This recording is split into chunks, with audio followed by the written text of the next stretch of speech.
and report that the forward elements of the aggressor forces are just east of the forward battalions.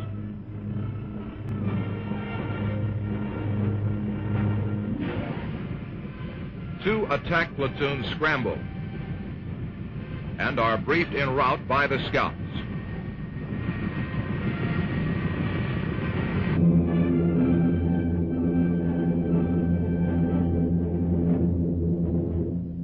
Based on this information, the platoon leaders planned their attack.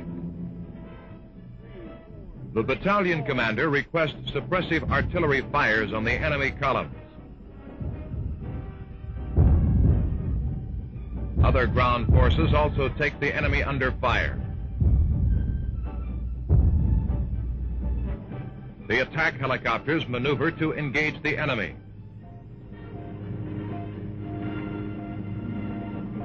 Since the pilot's attention is concentrated on maneuvering for attack, acquiring and striking targets, the scouts provide a degree of security.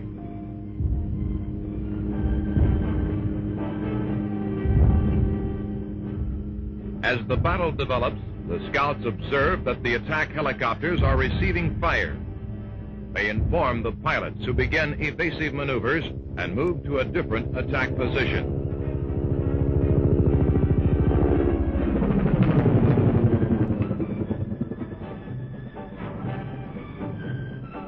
Using standoff tactics, one aircraft engages the air defense weapon, while the lead aircraft launches its TOW missile at the tank. The wingman will engage from a distance of 3,000 meters with 30-millimeter fires. As the lead aircraft maneuvers into position to engage the tank from a range of at least 2,000 meters.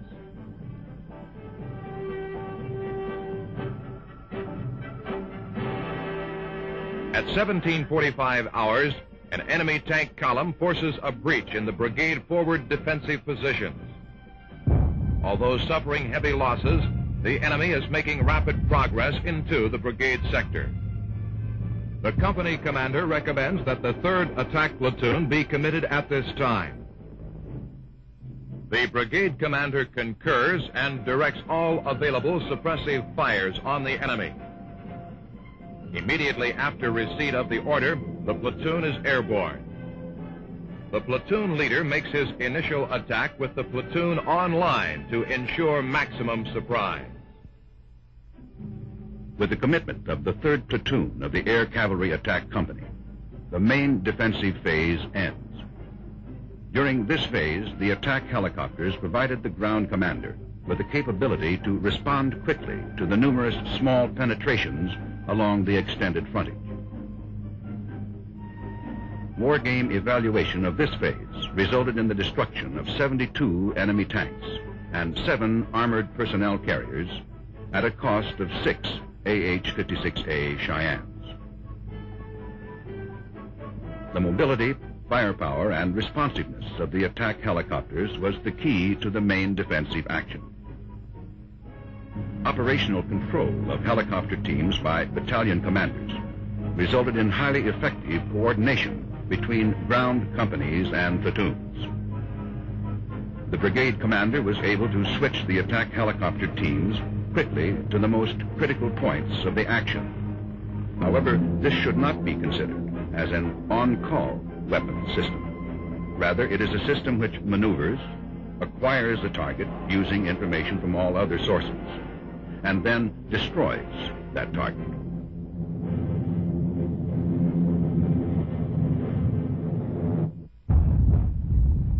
By 2100 hours, the entire division front is under heavy pressure. The enemy forces, with their superior number of tanks, have made multiple penetrations. All the attack helicopters supporting the left flank brigade have been committed. The ground forces, reinforced by these attack helicopters, are successful in holding the shoulders of the penetration, but it is estimated that 2 enemy battalions are now located within the penetration. Reduced visibility at night requires the attack helicopters to increase altitude and reduce speed. The darkness affords them concealment from visually controlled fires. However, electronic countermeasures must be used against enemy radar-controlled weapon systems. Night vision devices used in the AH-56 Cheyenne give it a near all-weather capability. Its firepower equates to the tank, yet its mobility far exceeds any ground system. In effect, the AH-56 Cheyenne provides the ground commander with a highly responsive weapon system available 24 hours a day.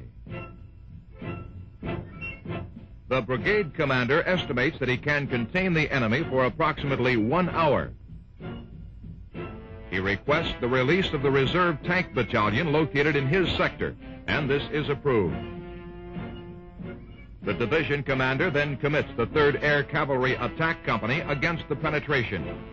He also orders the reserve brigade to move into blocking positions west of the penetration. The brigade will require at least 2 hours to move to those positions, compared to 10 minutes required by the attack helicopter.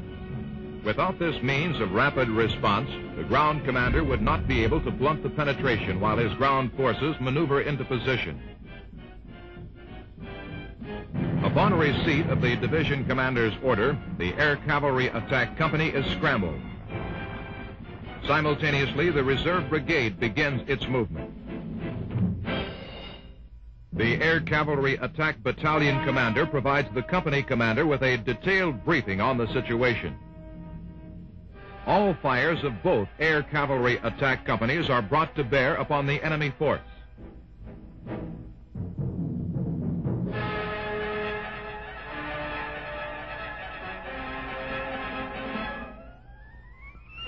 The ground unit commander controls all fires as he has done in the previous situations. The attack helicopters alternate their return to the rearming and refueling area.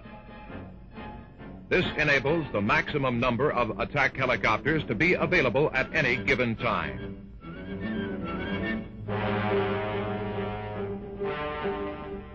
By 0400 hours of the following morning, the penetration has been stopped. The enemy columns have withdrawn and the original line of contact restored. The war game assessment of this action resulted in the loss of 50 enemy tanks and 3 armored personnel carriers. U.S. losses were 7 Cheyennes. An analysis of the counterattack action clearly indicated that the attack helicopter was the decisive factor in this battle. It was, in fact, the division commander's only means of applying combat power against enemy armor in a timely and decisive manner. Had it not been for the mobility differential achieved through the Cheyenne, the enemy penetration could not have been stopped. Total enemy armored vehicle losses for all 3 phases of the battle numbered 47 for ground weapon systems and 319 for the attack helicopter. 32 attack helicopters and 6 scouts were lost. This represents a loss ratio of 10 enemy vehicles to 1 AH-56A.